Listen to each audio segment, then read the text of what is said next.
지난주 우리가 이제 부모로서 자녀를 어떻게 양육하는 것이 하나님께서 우리 가운데 주신 명령인가, 뜻인가라고 하는 것에 대해서 살펴보았습니다.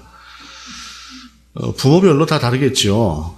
각자가 살아온 삶의 질이 다르고 위치가 다르고 또 인격적인 부분들이 다르고 하다 보니까 자녀에 대한 것들이 어떤 경우에는 하나님께서 말씀하신 것에 가깝게 또 자녀를 양육할 수도 있고 또 어떤 경우에는 그렇지 못한 경우도 있겠고 하지만 중요한 것은 아비나 어미나 최선을 다해서 자녀를 양육하고 최선을 다해서 그 아이를 키운다라고 하는 것이죠. 그런데 중요한 것이 이제 그렇게 아이를 양육을 하다 보면 그 아이에게 이제 들어가는 양육비라고 하는 것이 제가 이제 통계를 보니까 2억 6천쯤 들어간다 그래요. 물론 이제 이거는 상당히 투자를 하는 경우에 그렇다고 할 수가 있겠지만 어찌되었든 자녀 한 사람을 출생에서부터 성인에 이르기까지 양육하는데 물질적인 것도 상당히 들어가는 것은 사실이다라고 하는 것입니다.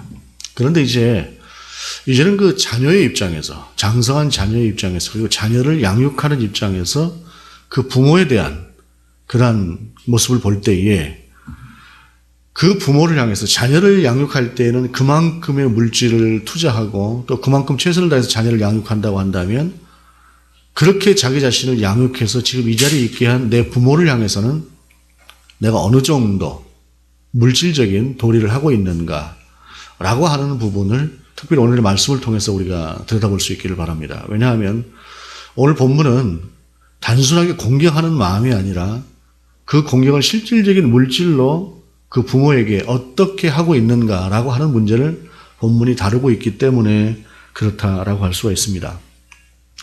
사실 물질이 무엇이 중요하냐, 마음이 중요하지라고 하는 말이 틀린 말은 아닙니다. 그러나 그것이 완전한 말은 아니죠. 왜냐하면 마음만 가고 물질이 안 간다고 하는 것은 그 마음이 다 가지 않는 것이다라고 볼 수가 있어요. 물론 그것도 각자의 형편에 따라 틀린 일입니다.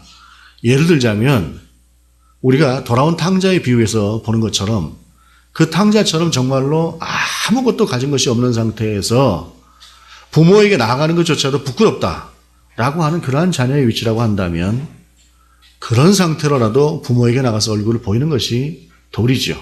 그 마음을 가지고 나가는 것이. 그러나 기본적인 어떤 삶이라고 하는 것을 영위할 만한 상태에서조차도 마음만이다라고 이야기를 한다고 한다면 그것은 거짓된 것일 수 있다라고 하는 것을 우리가 생각해 볼 필요가 있습니다. 오늘 본문을 통해서 그와 같은 것들을 특별히 한번 살펴볼 수 있기를 바랍니다. 오늘 본문은 이제 그때라는 말씀으로 시작을 합니다. 그때라고 하는 말씀은 예수님께서 이 본문의 말씀 이전에 게네사렛이라고 하는 땅으로 가셔서 그곳에 있는 사람들에게 복음을 전파하셨는데 특별히 예수님께서 그곳에 오신다는 소식을 들은 많은 사람들이 예수님께로 몰려왔습니다. 몰려와서 예수님께서 그가 가시는 곳마다 치유를 하시니까 그 예수님이 자기 자신을 치유해 주심을 바라고 많은 사람들이 몰려왔어요. 많은 사람들이 몰려오고 또 이러한 소문이 예루살렘에까지 들어갔습니다. 예루살렘에서조차도 알 만큼 이 예수님께서 사람들을 치유하시는 이 행적은 대단히 놀라운 것이었습니다. 그리고 사람들 속에서 예수님이 워낙에 또 칭송을 받고 하니까 예루살렘에서 서기관과 바리새인들이 이 갈릴리를 향해서 나와왔던 그러한 것이죠. 예배를 드릴 때는 자세를 좀 반듯하게 하세요. 그렇게 해서 이제 게네사렛까지 이 사람들이 나와왔는데 중요한 것이 무엇이냐면은 이 사람들이 예수님의 명성이 참된 것인가라고 하는 것을 보려고 온 것이 아니라 예수님을 보고 이 예수님이 뭔가 좀 헐뜯을 것이 있는가라고 하는 것을 보기 위해서, 그러니까 무슨 허물을 찾기 위해서 이곳에 왔다라고 하는 사실입니다. 말하자면은 예수님의 명성이 과연 허언인가라고 하는 것을 객관적으로 살펴보고 정말 이것이 하나님의 능력인가라고 하는 것을 보려고 한 것이 아니라 무엇인가 이 예수님의 이 상황을 좀 보고 헐뜯어 보려고 하는 그러한 마음 자체를 가지고 그 사람들이 왔다는 것이죠. 그러고 나서 이 사람들이 예수님께 하는 말이 2절에 보게 되면 당신의 제자들이 어찌하여 장로들의 전통을 범하나이까 떡 먹을 때 손을 씻지 아니하나이다. 라고 말을 합니다. 자, 이 말이 무슨 말입니까? 예수님께서 사람들을 치유하고 그들을 회복시키시고 하게 되면은 그 치유와 회복의 행적에 대해서 어떤 능력으로 당신은 이런 일들을 행하십니까? 라거나 성경적인 근거는 어떤 것입니까? 라는 것이라거나 이런 것들을 물어야 되는데 중요한 것은 그런 것들하고는 전혀 상관이 없이 예수님을 따라다니는 제자들이 식사할 때에 손을 씻지 않고 먹는 그 하나를 가지고 흠을 잡아서 예수님 앞에 질문을 했다라는 것입니다. 그리고 이것이 장로들의 전통이라고 하는 것인데 장로들의 전통이라고 하는 것은 이때 당시에 규범화되어 있어서 꼭 지켜야 되는 것으로 사람들이 알고 있었던 하나의 규범이었습니다. 왜 그 규범을 어겼느냐라고 하는 것을 이 사람들이 얘기를 했어요. 자, 그러면은 이 장로들의 규범이라고 하는 것이 어떤 것들이냐라고 한다면 모세의 율법이라고 하는 것이 우리가 창세기, 출애굽기, 레위기, 민수기, 신명기를 통해서 보지 않았습니까? 특별히 레위기와 신명기를 통해서 물론 이제 그 안에 다른 복음서에 다른 그 말씀에도 있지만 하나님께서 이스라엘 가운데 명령하시는 그 많은 율법들이 있다는 말이죠. 그런데 그 많은 율법들을 하나님께서 말씀하셨음에도 불구하고 그 율법 가운데 다 들어가 있지 못한 것이 있어요. 그 말씀만 가지고는 이걸 어떻게 해석을 해야 되나라고 하는 그런 부분들에 대한 여지가 있다는 말이죠. 그러다 보니까 거기에 무엇이 들어가냐면은 장로들이라고 하는 것은 그 사회 속에서 권위가 있고 삶의 깊이가 있고 또 나이가 있고 한 사람들이란 말이죠. 그 사람들이 그것을 보고 아, 이런 경우는 이렇게 해야 되겠다라고 하는 것들이 하나씩 첨가되기 시작을 하면서 이것이 예수님 당시에 구전으로 내려오기 시작을 했어요.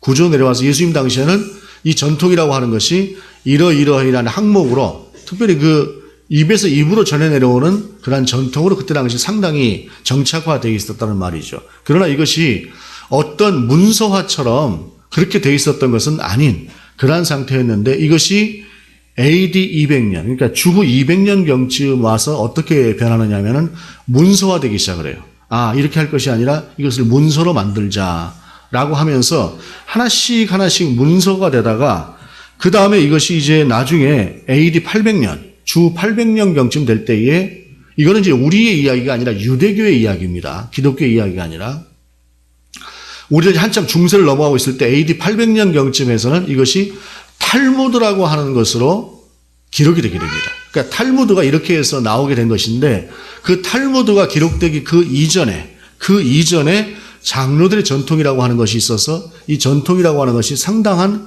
권위를 갖고 백성들에게 사람들에게 규범으로 통하는 그런 하나의 법령과도 같은 것이었다라고 하는 것이죠.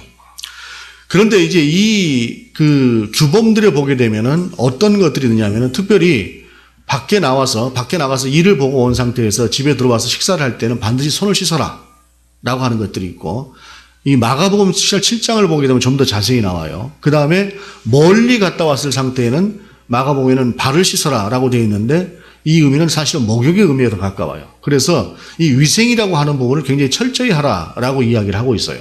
실제로 율법도 위생하고 관계된 것들이 많이 있습니다. 예를 들어서 하나님 앞에 제사를 드리고 나서 그 남은 찌꺼기 같은 것들은 반드시 처리하는 곳에 가서 처리하게끔 되어 있어요. 이런 식으로 위생과 관련된 그런 말씀들이 많이 있는데 오늘 그 장로들의 전통이라고 하는 것 중에 바로 이와 같이 위생법이라고 하는 것들이 한쪽에 따로 있어서 바로 이러한 것들이 이때 당시 하나의 규범으로 꼭 지켜야 되는 것처럼 되어져 있었다라고 하는 것입니다. 그런데 여러분 이것이 지키지 않는다고 해서 보통 살아가는 사람들 사이에서 어떤 하나의 규범이 깨어지는 것이 될 수도 있을지 몰라도 이것이 하나님을 영화롭게 하거나 영화롭지 못하게 하거나 라고 하는 부분이 될 수는 없는 것 아니겠습니까? 예를 들어서 예배 때의 경우라고 한다면 이건 좀 달라요. 그러나 실생활에 있어서 손을 씻을 수도 있고 안 씻을 수도 있어요. 제가 중학교 다닐 때 저희 국어 선생님이 이런 말씀을 하시더라고요. 지금은 이제 그 화장실 그 오물을 이제 수거해 가는 차들이 뭐 그냥 한번 딱 넣어서 다 끌어가지고 옛날에는 지게를 지고 이렇게 다녔지 않습니까? 그래서 옛날에 그분들이 똥퍼 하면서 그러고 다녔어요. 그런데 이분이 이제 그 저 사람들에게 떡을 주면 어떻게 떡을 먹을까? 떡을 과연 주면 받아 먹을까 싶은 손에 이제 오물들이 묻어 있고 하니까 그래서 시험을 해봤답니다. 찹쌀떡을 하나 가져다가 이제 그 사람한테 그 오물을 치우는 분에게 주면서 드시라고 이렇게 갖다 줬더니 자기는 안 먹을 줄 알았대요. 그런데 낼름 딱 받더랍니다. 그러더니 딱 먹더니 손에 묻은 부분 딱 그 부분만 딱 버리고 나머지를 먹더라는 거예요. 여러분, 형편에 따라서 상황에 따라서 그분들이 언제 가서 손 씻고 그 떡 먹고 하겠습니까? 삶의 자리에서는. 이것이 안 되는 경우는 안 되는 거란 말이죠.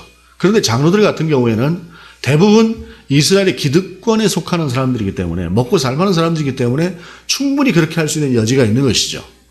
그런데 예수님을 따르는 제자들 같은 경우에는 보통 서민그룹이라거나 가난한 그런 사람들이었기 때문에 사실은 이것과는 먹고 살기 바쁘다라고 하는 사람들이었기 때문에 그렇게 딱 이런 실생활의 규범 같은 거는 정확하게 지키지 않는 아마도 그런 사람들이었을 것입니다. 그러니까 이 말 속에는 무엇이 있느냐면 조롱의 성격이 들어있는 거예요. 당신 제자들 자체가 그렇게 하찮은 제자들이냐 끌고 다니십니까? 라고 하면서 예수님에 대해서 예수님을 우습게 알고 도전하는 그런 모습들이 이 안에 포함이 되어 있었다라고 하는 것입니다. 바로 그때에 예수님께서 말씀하시는 것이 3절 이하에 보게 되면 대답하여 이르시되 너희는 어찌하여 너희의 전통으로 하나님의 계명을 범하느냐? 하나님이 이르셨을 때 내 부모를 공경하라 하시고 아버지나 어머니를 비방하는 자는 반드시 죽임을 당하리라 하셨거늘이라고 하면서 계명이라고 하는 것하고 전통이라고 하는 것하고 어느 것이 중요하냐라고 하는 것을 이야기하는 것이에요. 계명은 하나님께서 직접 주신 것입니다. 전통은 사람들이 그 계명의 정신에 따라서 나름대로 정해놓은 하나의 규범들이었지요. 그러면은 하나님께서 직접 모세를 통해서 정해주신 그 율법이라고 하는 것이 있는데 그 계명이라고 하는 것이 있는데 그 계명을 니들이 소위 이야기하고 있는 어떤 하나의 규범을 가지고 반대로 나가는 모습들이 너희 가운데 있다는 거죠.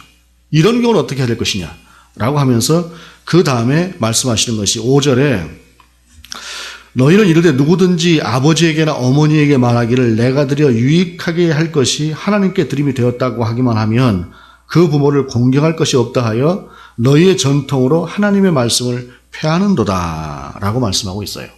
자, 이 말씀이 뭐냐면 하나님께서 10계명을 주셨을 때 10가지의 계명은 다른 율법들 중에서도 다른 율법들과 비교해서도 가장 중요한 계명입니다. 10가지의 계명은.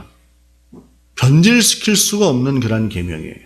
그런데 그 계명에서 5번째 계명으로 하나님께서 사람들에게 명하신 것은 내 부모를 공경하라라고 하는 것이었습니다. 그리고 살인하지 말라, 간음하지 말라 쭉 나머지 계명들이 이어집니다.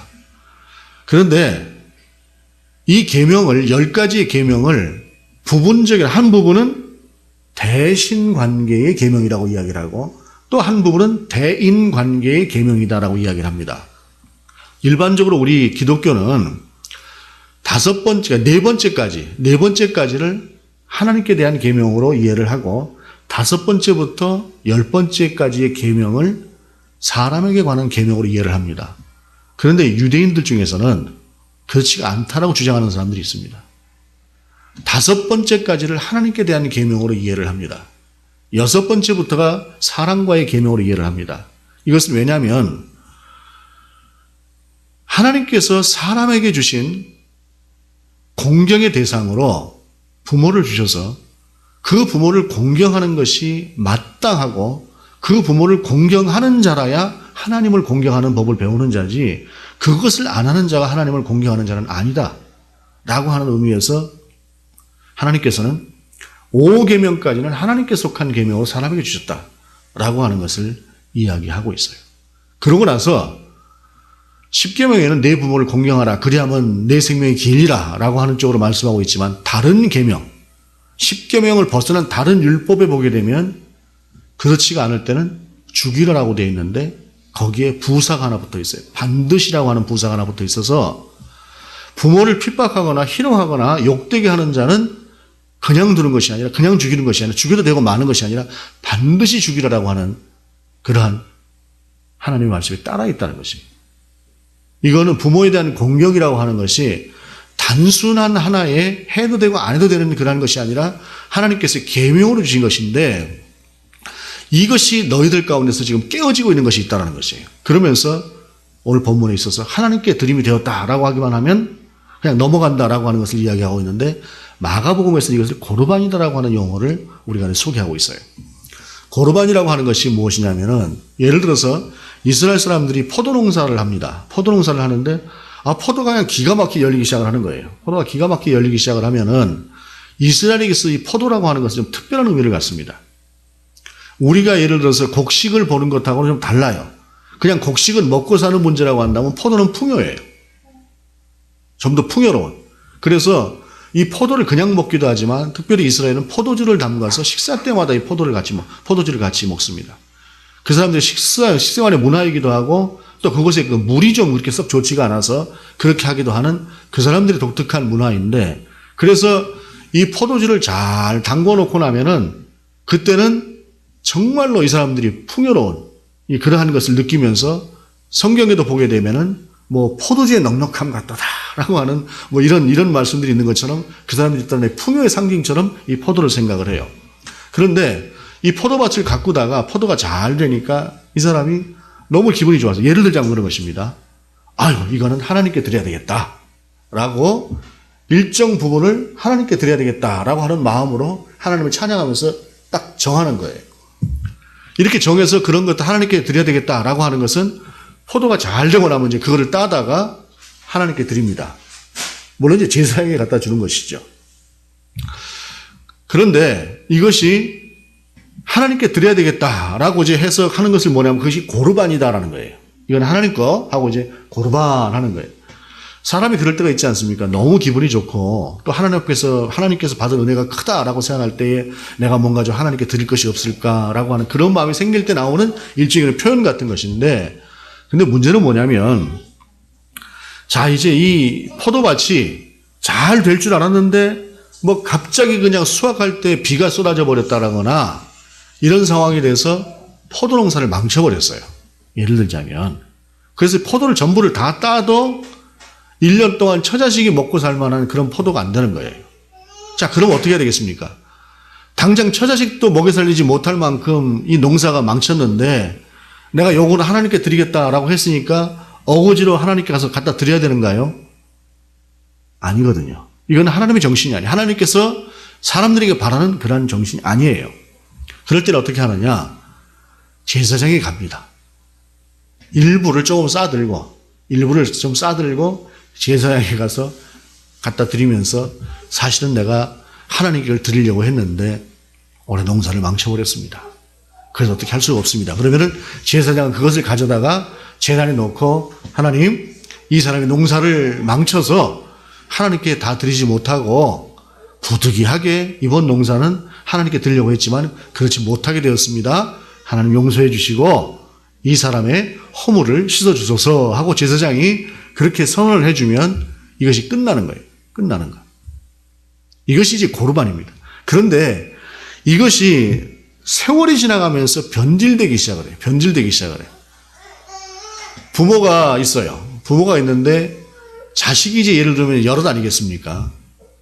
여럿이다 보면은 각자 자식마다 이유들이 있을 수 있어요. 그러면은 이 고르반이라고 하는 것이 변질되면서 어떻게 되느냐?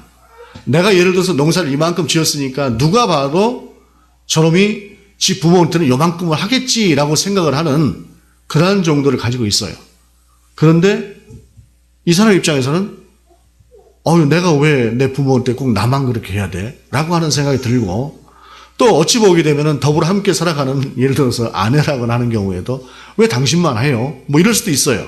예를 들자면 이런 상황 가운데서 이 고르반이라고 하나님 앞에 이 부분을 드려버리는 거예요. 전체 농사를 고르반 하나님께 드린 게 됐다라는 거예요. 그러면 하나님께 드려야 되지 않습니까? 그런데 어느샌가 전통으로 생겨난 것이 뭐냐면 이걸 드리지 않아도 돼요. 그 중에 일부만 제사장에게 가져가서 내가 이거 다 하나님께 드리려고 했는데 상황이 안 돼서 그렇게 안 되게 됐다고 하면서 일부만 제사장에게 갖다 드리게 되면 전체가 다 안 돼도 되는 상황이 돼버린 거예요. 예를 들어서 내가 집이 한 채 있어요. 근데 집을 한 채 더 샀어요. 주위에서 보고 다들 이야기하는 것이 너희 부모는 5막살이 집안에서 사는데 너는 집이 2채냐? 라고 이야기를 해요. 그러면 그 집을 가지고 고르반 해버리는 것입니다. 하나님께 드림이 됐다고. 그리고 자기가 써요. 이거는 뭐 집이니까 일부를 떼다가 제사장에 갖다 주고 할 필요도 없어요. 하나님께 드렸다라고 하면서 자기가 쓰는 것입니다. 이렇게 인생들이 변질되어져 가면서 고르반이라고 하는 용어를 사용하면서 정작 부모를 공경해야 되는 그 공경조차도 하지 않고 이 법을 악용하여서 이렇게 쓰고 있었던 그러한 상태가 고르반이 되어져 있었다라는 것입니다.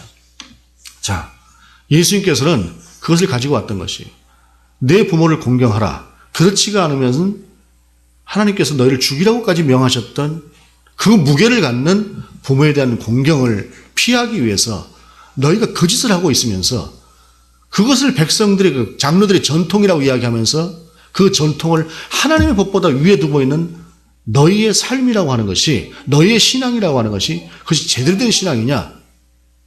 라고 이야기하면서 마가복음에는 보게 되면 입으로 들어가는 것이 더러운 것이 아니라 입에서 나오는 것이 더러운 것이다 라고 말씀을 하고 계시는 것이에요.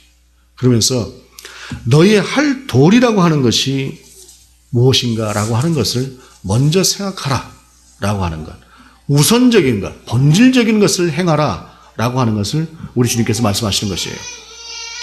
그런데 여러분 가만히 생각을 해보게 되면은 사람마다 이유가 없겠어요? 각자 다 이유가 있습니다.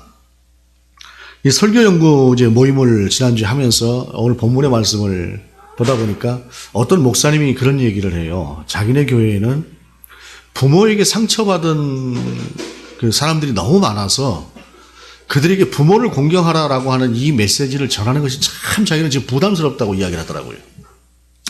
그러니까 예를 들자면 어렸을 때 부모의 학대를 당했다라거나 또 그런 관계 같은 것들이 쌓여 있어서 지금도 부모하고의 관계가 원만치 못하고 있는 그러한 사람들이 많은데 그러한 사람들에게 가서 부모니까 공경을 하라.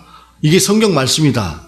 라고 할 때에 과연 그들이 이 말씀대로 순종을 하겠습니까? 라고 하는 그러한 얘기를 하더라고요.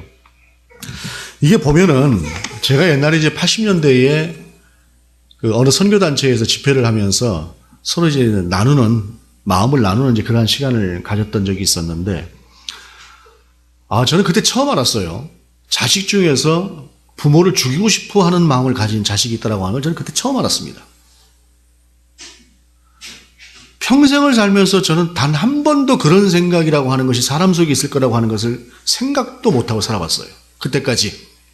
물론 그 뒤로도 마찬가지긴 합니다만. 그런데 한 자매가 펑펑 울면서 자기가 자기 아버지에게 받았던 그 수치, 모멸감, 학대 이런 것들이 그냥 단지 여자는 딸이라는 이유만으로 그것을 생각하면서 자기는 자기 속에서 기회만 되면 자기 아버지를 죽여버리고 싶었다는 이야기를 하더라고요. 그때 이 얘기가 30년이 넘었습니다. 제가 그때 그 얘기를 들었던 것이. 근데 30년이 넘었던 지금도 부모에 대해서 그런 좋지 못한 감정을 가지고 있는 사람들이 여전히 존재하고 있어요. 언제까지 갈지 모르겠습니다. 한편으로 보게 되면 제 생각에 볼 때는 주위에 보게 되면 이게 좀 너무 자식들 위주로 가는 것이 아닌가 싶을 만큼 제가 볼 때는 그런 집들인데 그렇지가 않고 한쪽에 여전히 지금도 그렇지 못한 부모로 말미암아 힘들어하고 상처받은 그런 영혼들이 많이 있더라고요. 그들에게 부모를 공경하라고 하는 말을 할 수가 없을 것 같다라고 하는 그러한 상태가 지금도 있을진데 2000년 전이라고 잊지 말라는 법은 없다는 말이죠. 자, 그렇다고 한다면 이 말씀 앞에서 우리가 어떻게 그러면 이 말씀을 들고 어떻게 이 말씀을 우리 속에서 소화하고 이해해야 될 것인가 라고 하는 것이 고민이라는 것이죠. 여러분 그렇다고 한다면 하나님께서 우리 가운데 주셨던 절대적인 명령이라고 하는 것을 우리가 그럼 피해갈 수 있는 어떤 하나의 면죄부가 될 수 있는 것일까요? 그것은 아닐 것입니다. 정도의 차이는 분명히 있을 수 있겠지만 이것이 하나님께로부터 온 명령이라고 한다면 내 나름대로는 남들하고 비교할 수는 없는 부분이지만 내 나름대로는 그 부분에 대해서 정리하고 나아가는 나아감이 필요하다라는 것이죠. 오늘 그 예배 처음 시작할 때에 제가 성경 말씀을 낭독하지 않습니까? 예배의 부름에 있어서 시편 1편인데 그 2절에 보게 되면은 주의 말씀을 주야로 묵상한다라고 하는 말씀이 있지 않습니까? 이 말씀은 무슨 말씀이냐면 시편이 쓰여지고 또 알려졌던 당시에 누가 그 시편을 오늘날처럼 성경으로 보겠습니까? 아니에요. 알고 있었던 그 말씀을 가지고 자기 속에서 묵상해 보는 것입니다. 계속 생각해 보는 것입니다. 그냥 읽는 것이 아니라 그것을 자기 속에 생각하는 것이에요. 책이 없으니까, 글이 없으니까. 그런데 이 묵상이라고 하는 것이 주는 놀라운 능력이 있습니다. 하나님의 말씀도 마찬가지입니다. 이 말씀을 놓고 하나님 앞에서 기도하고 바라볼 때에 하나님께서 해결해 주시는 능력이 있습니다. 제가 감동적인 예화를 하나 소개를 할까 하다가 안 하도록 하겠습니다.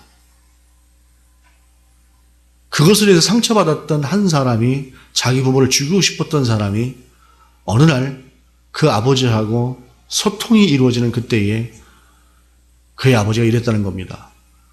나는 네가 그런 줄 몰랐다.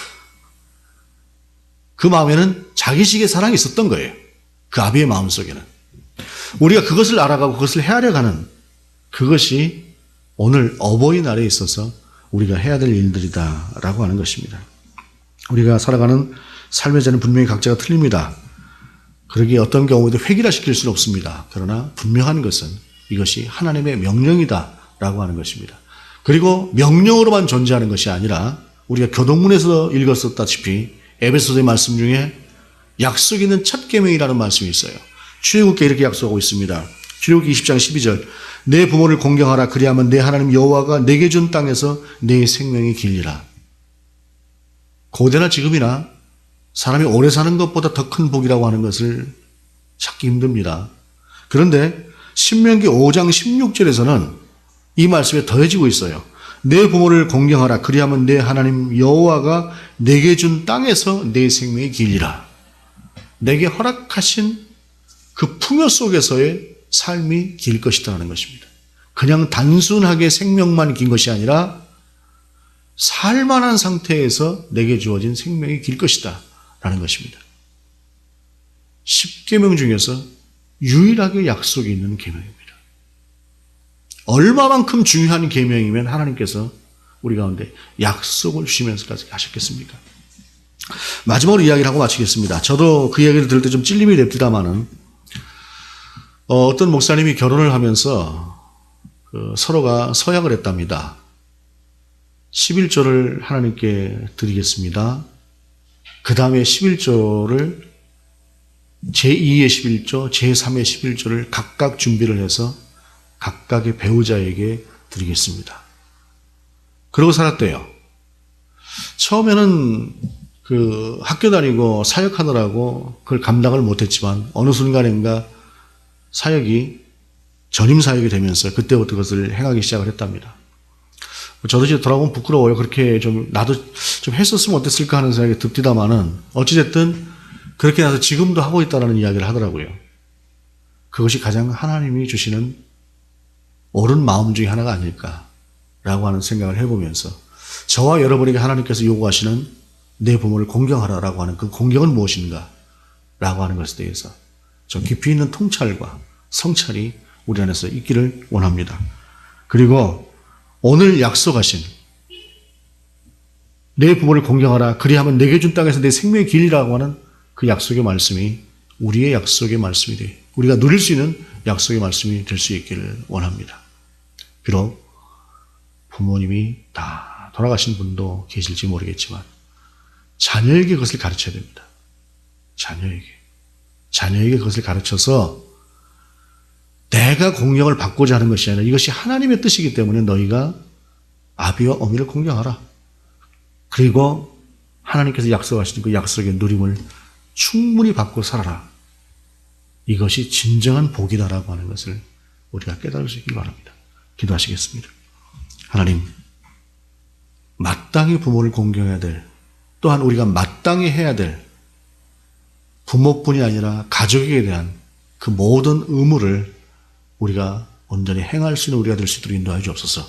또한 말씀을 통해서 우리 가운데 약속하신 그 약속을 우리가 누리며 살 수 있는 복이 되게 하시옵소서. 예수 그리스도의 이름으로 기도드립니다. 아멘.